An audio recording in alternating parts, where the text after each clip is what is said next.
Hi, welcome to Ray at the Movies, and welcome to my 31 days of Halloween, where I upload a video every day for the whole month of October.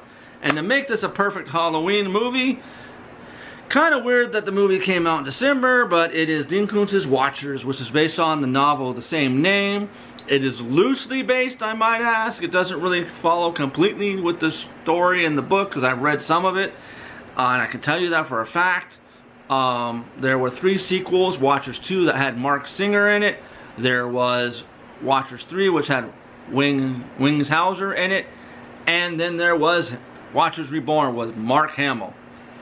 And with this cast, we have Corey Haim, The Lost Boys, License to Drive, Silver Bullet, and Dream a Little Dream. Then we have Michael Ironside, one of my favorite actors next to Corey Haim, because he always plays a great villain. No matter what movie he is in, he is fantastic. The movie can be awful, and his performance is never terrible. It's always on point. I just love to watch him as the villain. He was, of course, in Total Recall, Scanners, Starship Troopers, and Highlander 2: The Quickening.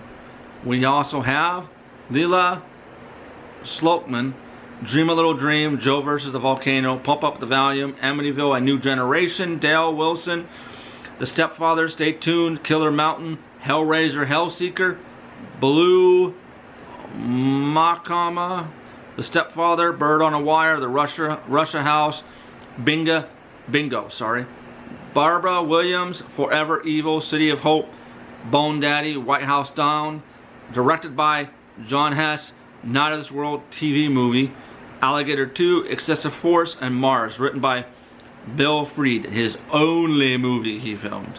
Then we have, of course, the other writer, Damon Lee, Last Man Standing, City of Shadows, Thunderground, Abraxas, Guardian of the Universe, music by Joel Goldsmith, Laser Blast, Moon 44, The Rift, Man's Best Friend. The story, based on a novel by Dean Koontz. An explosion occurs in a classified research laboratory, causing an intense fire. A mutated monster known as the XCOM, outside experimental combat mammal, escapes and chases a golden retriever from the same lab through the surrounding woods. A boy takes in the dog, later discovering that it is super intelligent due to experiments at the lab, and they both must survive the attacks from the experimental creature.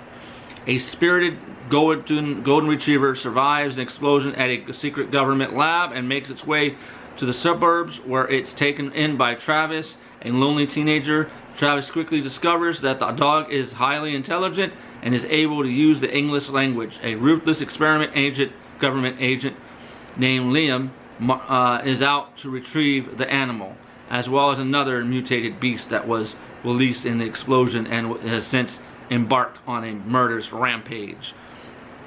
What I will say is interesting about this movie is that anybody the dog crossed paths with dies.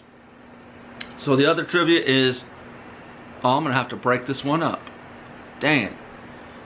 Okay, we have Paul Haggis wrote the original screenplay. By the time the movie was greenlit, the Writer Guild strike hit and Haggis refused to do any further writing on the movie. Production was passed to Canadian producer Damon Lee, who rewrote the script. Haggis read the script and took his name off of it, taking credit instead as Bill Fried. His WGA Putnam and insisted Damon Lee take credit for his work. Aside from the basic plot and character names, the movie has very little in common with the book on which it is based. For example, Travis is an adult in the book and Nora is his love interest. Liam Johnson and Walt Gaines are best friends, and Tracy Kishin is a completely unrelated character. Features an early supporting role for Jason Presley. He is in the movie. Travis mentions that his father was in the Delta Force. In the novel, Travis himself was a former member of the Delta Force. Corey Haim and Barbara Williams play son and mother in this film. A few years later, they play lovers in What a Night. In the novel, XCOM, outside experimental combat mammal, is simply known as the Outsider, and the creature is referred to as such in the subsequent sequels. In the novel, Einstein the dog says the creature is called the Outsider because it does not belong. Despite the change in name, The Oxcom more closely resembles the Outsider as described in the book, a hybrid animal based largely on a baboon than the Outsider does in any of the sequels. Joel Kramer of Flight of the Navigator fame turned down the role to focus on high school. This is a pretty good film, so I give it 3 out of 5. It is not a perfect film, but it does flow nicely, and the cast helps keep this movie from being a dud. So if you want to check it out, you can watch it on YouTube. There is a better version, and look for it when it says better version in the title, and you can watch it on YouTube for free. It sadly is not available anywhere. It probably DVD, but might cost you a little bit. I don't remember. But I really like this film revisiting, and I thought it was a perfect movie for Halloween. So like I said, I give this a 4 out of 5, or 3 out of 5, I'm sorry. And I highly recommend it. The other sequels were pretty good, and I actually have one right now, and if you give me a moment, I will bring it back.